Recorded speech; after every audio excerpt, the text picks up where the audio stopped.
the best. So I know your love for the Ohio State Buckeyes. So how are you analyzing this one tomorrow from Columbus?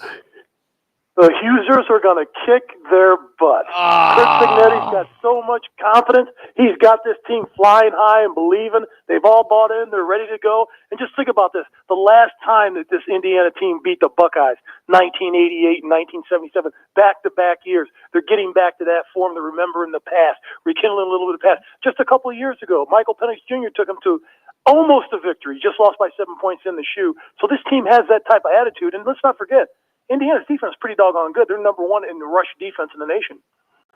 All right. What if they do lose this game? Okay.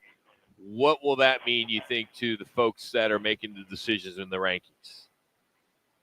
I think if it is a close game, it won't matter. They'll probably drop down 4 or 5 spots if it's within a touchdown or so or 10 points.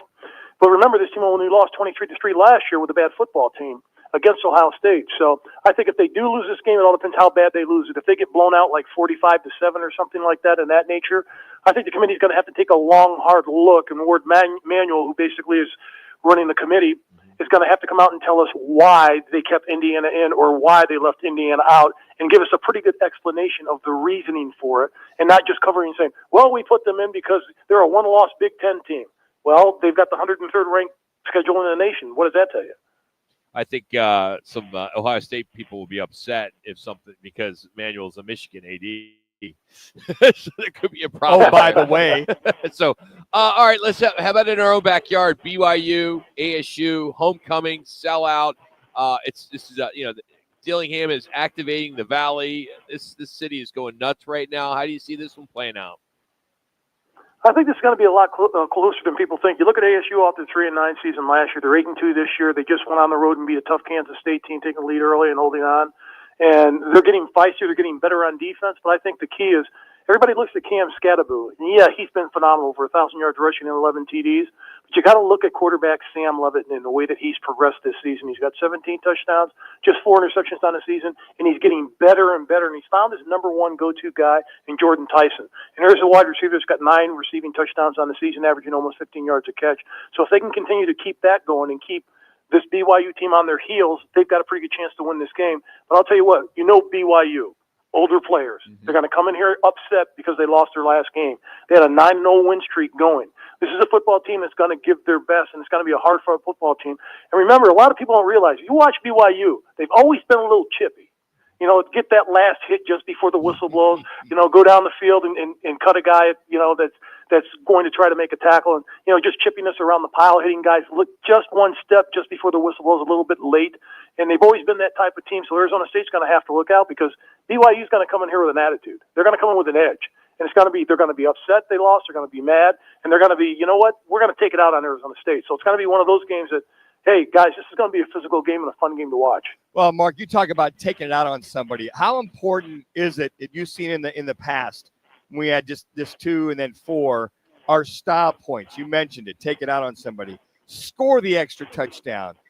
Maybe we leave the first team in a little bit longer. How vitally important is that going to be these last 2 games leading into the conference championships?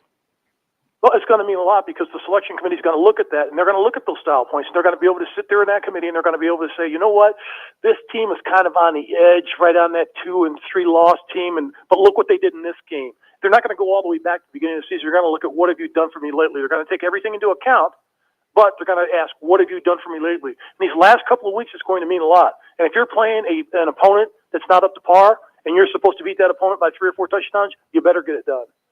Army, Notre Dame, one of the biggest underdog stories of the year with Army. You see any challenges for Notre Dame?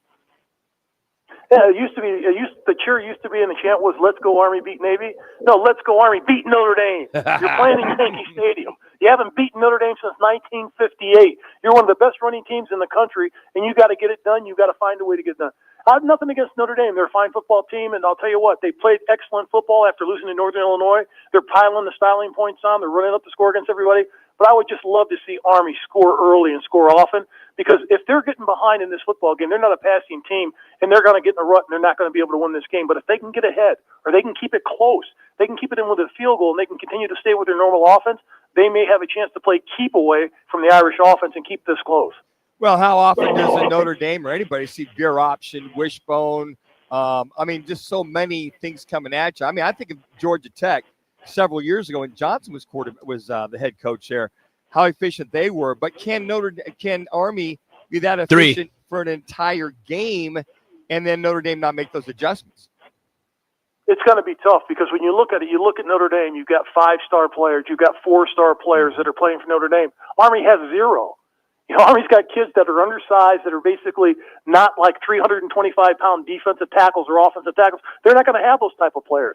So they have to play great as a unit, and they can't make mistakes. And I think Coach Monken knows that. He's going to go in this game with a better attitude. But whatever happens, we're always proud of our military units and proud of these kids playing and these kids in Army for what they sacrifice for our country and for us to be safe, to go out and play football like this and play at a high level. I just want to see them do well. Mark May joining us here, Rock and Minucci. Mark, Colorado, it's Colorado and KU tomorrow. That's a big one. Your thoughts on that game and then the future of Deion Sanders if he's going to stay at Colorado? Well, Colorado, this is a sleepy game, and you better watch out because Kansas is finally hitting their stride and getting better. They're becoming the team that we thought in the preseason that they might be.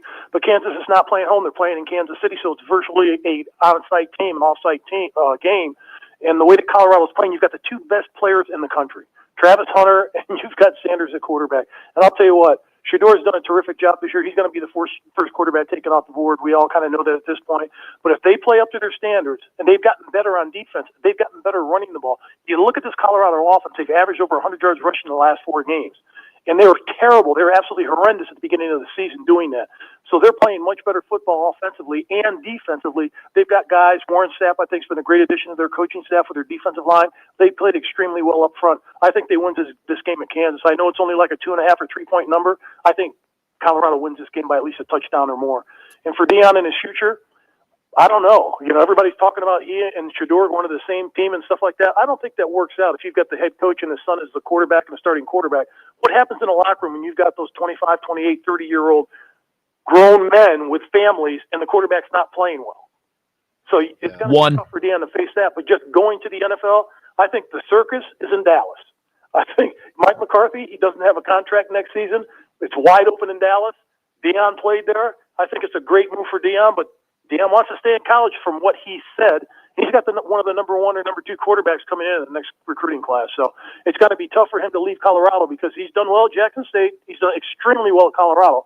Guys, this was the worst team in college football 2 years ago. Yeah. They were absolutely terrible. He got them to 4 wins last year, even though they lost, the last 6. But look at the way they've turned around. They doubled their production in less than a year. So the guy can coach. He can coach. He can motivate. He can motivate young people. I would stay in college. What do you have to prove in the NFL? You go to the NFL, the only thing you're doing is recruiting. You're just basically getting free agents, which is a recruitment process. But for Deion, I think the most success he could have is probably staying at Colorado in college because you can't go any farther in college than what he's done except to get to the playoffs and win a national championship. He goes to the Cowboys. They're going to expect him to get to the playoffs and win games right away. Hey, Mark, got about a minute. Speaking of the Cowboys at the Commanders, your old team, that game is like no big deal. That game has no juice because of what you're talking about, the Dallas Cowboys. They can't run the ball. They're like 31st in rushing. They can't stop the run. They're like 30th in rushing defense. They've been atrocious on the defensive side of the ball. And Jerry Jones has handled the situation horribly. If you look at if he would have signed Dak Prescott early, if he would have signed CeeDee Lamb earlier, they probably could have saved another $15 to $18 million on the salary cap. But no, he waits till the last minute again, and he signs people late. And instead of going out and getting a good general manager to run your team and a good quality head coach, he just doesn't want to do that. And he keeps saying, well, I'm in my 80s. I want to get back to the Super Bowl. Haven't been back there 30 years. If you want to get back there, hire the hottest coach out there. Get the best general manager that's out there. And guess what? Let them make decisions instead of you and your son making decisions about draft picks, about players in the draft, about your roster. That just doesn't work. And I know they've had success in the past, but it's been 30 years since they've been to the Super Bowl. When are we going to see you on ABC 15 this weekend? Saturdays and Sundays. I'm not doing a Monday night game Break whenever. until the middle of December, but Saturdays and Sundays until we get to the playoff. Then it's Friday, Saturday, Sunday, Monday. Love it. We'll be watching. Mark, thanks, buddy. Have a good weekend. All right, guys. Take care. Mark May joining us here on the Right to a Guest line. You can follow him on X, Twitter at Mark_May. Always great to have him on the program as we are out here, Wright Toyota, right on the corner, right on the price, Wright Toyota in Scottsdale on Franklin Wright Boulevard. They have the right deal for you. Just check out their inventory online. A lot of pre-owned certifieds under 15 grand. So just go to wrighttoyota.com. Coming up, it's our Learner Row one call